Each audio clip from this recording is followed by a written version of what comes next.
Assalamualaikum and very good morning to my dear students. Welcome to my VED class. This video for class 5, and as you know that in previous video we discussed about 5 branches of Islam. Then we discussed about Hajj. Then in third video we discussed about what? Qiraatul Quran.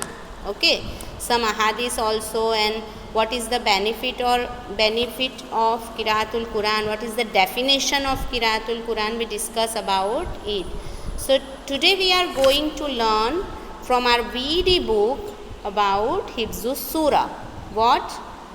Yes, Hifzus Surah. So what is the definition of Hifzus Surah? Hifzus Surah means to memorize any surah of the Quran is called Hifzus Surah. To memorize any surah of the Quran, yes, to memorize any surah of the Quran is called Hifzus Surah. Quran करीम की किसी भी आयत या सूरह का learn करना by heart, यानी without seeing a Quran you can recite it. Okay, so उसको क्या कहते हैं? हिफ्जुस सूरह. There is lots of benefits of हाफिज and lots of benefits for a parents who make them child हाफिज. ओके, बहुत सारी फजीलतें हैं इस चीज़ की. ऐसा ज़रूरी नहीं है कि पूरा कुरान करीम लर्न किया उसको ही हाफिज़ कहा जाए. आपको एक आयत याद है, आपको एक सूरह याद है, तो भी आपको हिफ्जुस सूरह तो हुआ ना, सूरह का लर्न आपने कर लिया तो, right. So Hifzus Surah means to memorize any surah of the Quran is called Hifzus Surah. Now there is a hadith, Nabi Muhammad sallallahu alaihi wasallam said, it will be said to person of the Quran means Hafiz. What we said? Hafiz. Recite the Quran and climb the levels of Jannah and recite steadily as you had been reciting in the world. Indeed, your level shall be where you recite the final words. देखो, जो लोग दुनिया में हिफ्स करते यानी पूरा कुरान करीम हिफ्स कर लेते, अल्लाह के नबी फरमाते हैं कि जब मरने के बाद हमारा जब फैसला होगा तब अल्लाह ताला वो हाफिज़ से क्या कहेगा? तुम अपना कुरान करीम पढ़ना शुरू करो, और बिल्कुल आहिस्ता और स्लो. जैसे आप वहाँ दुनिया में, स्लो का मतलब ऐसा नहीं कह रही हूँ नीची आवाज़ से, कहने का मतलब ये है कि स्पीड कम हो उसमें, राइट. सो ऐसे धीरे धीरे पढ़ते हुए आगे बढ़ते जाओ और जन्नत के लेवलों को, जो जन्नत के मकाम दर्जात है एक के बाद एक, उसको आप पार करते जाओ. जहाँ आपकी आखिरी आयत ख़त्म होगी वही आपका, वही आपका दर्जा आखिर में होगा. कितनी बड़ी बात है बेटा. उस बंदे को इतना सवाब है, उसके पेरेंट्स को कितना सवाब होगा, राइट. मैं ये नहीं कहती हूँ कुरान करीम सबको ही हिफ्स कर लेना है. आपकी जितनी इस्तिताअत यानी आपकी जितनी ताकत हो एक सूरह लर्न करने की. देखो, कुछ सूरह तो हम लर्न कर ही लेते हैं बिकॉज ऑफ आर सलाह. What we recite in the सलाह? कुरान करीम, right. So some of the सूरह वी लर्न लाइक 10 to 20 और 25 समथिंग मोर आपको याद ही होगी. ऐसे ही अगर आप कुछ ना कर सको, सूरह यासीन याद कर ली, सूरह रहमान याद कर ली, जो हमारे डेली रूटीन में हम मामूलात में पढ़ते हैं, बहुत बड़ी फजीलत है उसकी. नबी मोहम्मद सल्लल्लाहु अलैहि वसल्लम also said, the heart without any portion of the Quran is like a desert house. मतलब ऐसा दिल जिसमें कुरान करीम की कोई भी आयत न हो. दिल का, आपके दिल का ऐसा कोना जिसमें कुरान करीम न हो, कोई भी ऐसा दिल हो दुनिया में, वो कैसा है? वीरान घर की तरह है. वीरान घर की तरह है. अंडरस्टूड बेटा? So that is the very big thing if you learn something, if you by heart from Quran something. As I tell you that you learn 10 to 20 surah because you have, whenever you perform salah you recite the Quran in the salah, right? But some more ayah or some more, so there is a very big thing that you learn something from the Quran Kareem. As I tell you yesterday also in our previous video that very big benefit to seeing a Quran only. अंदर देखकर पढ़ने के बहुत ज़्यादा फ़ायदे हैं। तो जो चीज़ आप प्रॉपर लर्न करोगे, एक चीज़ हमेशा याद रखनी चाहिए कि वेन एवर यू हिफ्ज़ कुरान और हिफ्ज़ सूरा मीन्स आप थोड़ी एक आयत लर्न करते हो। समटाइम ऐसा नहीं कि एक आयत छोटी सी हो, एक वर्स छोटी सी ही हो, नहीं, बहुत बड़ी बड़ी आयतें होती है, सूरा होती है। एक चीज़ हमेशा याद रखनी है कि जब भी कभी आप ये लर्न करते हो या फिर सीखते हो, उसके प्रोनाउंस मीन्स मखारिज का प्रॉपर ध्यान रखना चाहिए।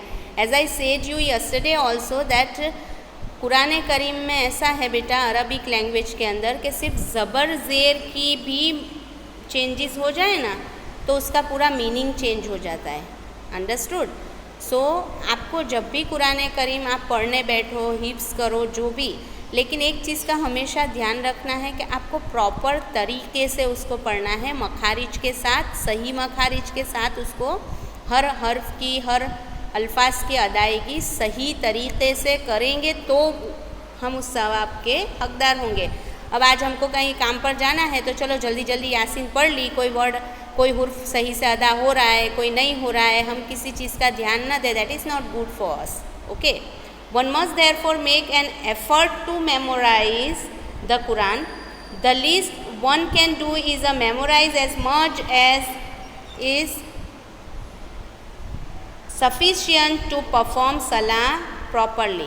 कुछ नहीं तो सिर्फ इस नियत से कुरान करीम को सही तरीके से सीखा या लर्न किया जाए कि हमको नमाज के अंदर, मैंने जैसे पहले ही आपको कहा कि नमाज के अंदर हमें कुरान करीम ही पढ़ना होता है।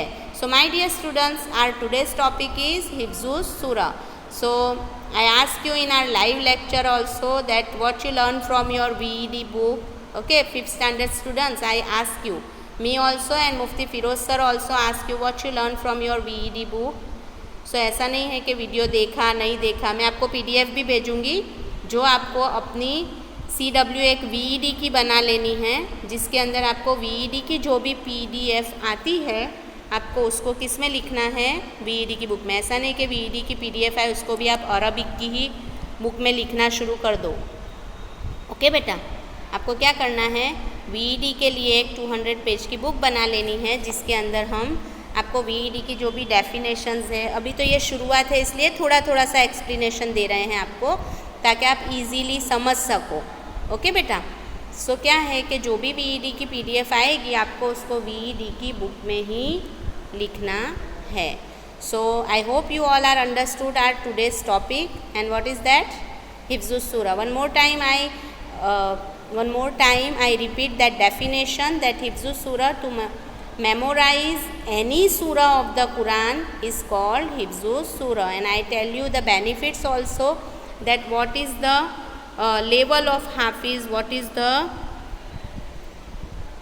रिवॉर्ड्स फॉर हाफिज़। ओके, कितना बड़ा रिवॉर्ड है कि आप अपनी मर्ज़ी से कुरान करीम की तिलावत करते हुए 1 by 1 जन्नत के हर लेवल को क्रॉस करते जाओगे और जहाँ आपकी आयतें ख़त्म होगी वहाँ जो भी लेवल आएगा अल्लाह वो आपको दे देगा। आई बात समझ में? So you have to learn as much as you can do it और यू कैन लर्न। ओके, आप जितना ज़्यादा कर सको उतना आपको कुरान करीम की तिलावत करनी है और जितनी ज़्यादा हो सके उसकी सूरतों को हिफ्ज़ करना है। वन मोर थिंग, आज आपने ये सारे बेनिफिट्स सुने, आपने लर्न कर लिया, फिर आप उस आयतों को भूल गए या आपने उसको मेमोराइज़ किया हुआ था फिर आपने उसको पढ़ा नहीं बार बार और आप उसको भूल गए, सो बेटा उसके क्या है, यस उसके नुकसानात भी इतने ही हैं। और एक चीज़ कि आप जब भी कभी देखो, अल्लाह के नबी का कॉल है कि आपको जो भी परेशानी हो, जो भी टेंशन है, कुछ भी है, अगर आप कुरान करीम पढ़ लोगे ना उसके अंदर सारी चीज़ों का अल्लाह ताला ने हल दिया हुआ है। हर बीमारी की शिफा, हर परेशानी का हल कुरान करीम में। लेकिन one of the condition there that you have to sit बावजू एंड इखलास, आपकी इंटेंशन और आपका दिल सिर्फ़ और सिर्फ कुरान करीम के लिए ही उस वक्त हाजिर होना चाहिए। फिर ये नहीं कि हम अंदर देखकर तो कुरान करीम पढ़ रहे हैं लेकिन माइंड कहीं और घूम रहा है, दैट इज़ नॉट गुड। और वो वर्क भी नहीं करेगा बेटा। वो चीज़ें वर्क कब करती है, जब हम यस, एक ध्यान के साथ सिर्फ़ और सिर्फ अल्लाह के साथ बात कर रहे हो ऐसे पढ़ेंगे, हर आयत हर हर्फ को सही तरीके से अदा कर कर उसको पढ़ने की कोशिश करेंगे तो हमको वो सारे बेनिफिट्स हासिल होंगे जो कुरान करीम में है. Okay, I hope you all are understood बेटा. इंशाल्लाह we will talk about something more new topic in our VED period. Okay, till then stay home, stay safe and dua for everyone to peaceful life.